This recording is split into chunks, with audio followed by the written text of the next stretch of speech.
রাসূল ডাকতেছেন, সাহাবীরা রে, আমার এই শহীদদেরকে দাফন করে দাও। শর্ত হলো গোসল দিও না, রক্তমাখা জামা কাপড়গুলো পাল্টাইও না, এই রক্তমাখা জামা সহ দাফন করে দাও। হাসরের ময়দানে আমি নবী এই শহীদগুলো লইয়া আল্লাহর আরশের কিনারে যাইয়া দাঁড়াবো, দেখাবো আমার উম্মতের মতো কেউ নিয়ে আল্লাহকে পাওয়ার জন্য এইভাবে কষ্ট করেছে।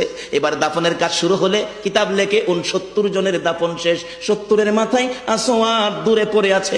আমার নবী 2 কদম সামনে গিয়ে দেখে আসওয়াদ নতুন তরবারি হাতে চিত হয়ে পড়ে আছে, শহীদ হয়ে গেছে। আমার নবী ডাকে, রে আসওয়াদ, মদিনার হুর বিয়ে করতে পাঠাইছিলাম, মদিনার হুর বিয়ে করলি না, যুদ্ধের ময়দানে জীবন দিয়ে বিদায় হলে।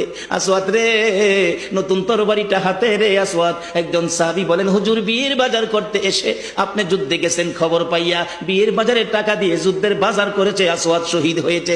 আমার নবী ডাকে, মাবুদ, আমার আসওয়াদকে তুমি কি দিবা গো আল্লাহ?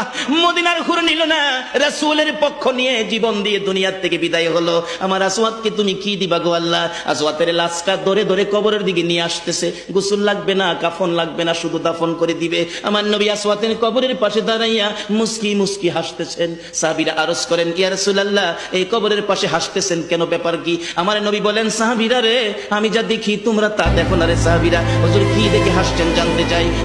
সাহাবীরা, আমার আসওয়াদ মদিনার হুর বিয়ে করতে যাইয়া যুদ্ধের খবর শুনে বিয়ের বাজারের টাকা দিয়ে যুদ্ধের বাজার করে জীবন দিয়ে কবরে রওনা হয়েছে। আমি নবী আসওয়াদের কবরের পাশে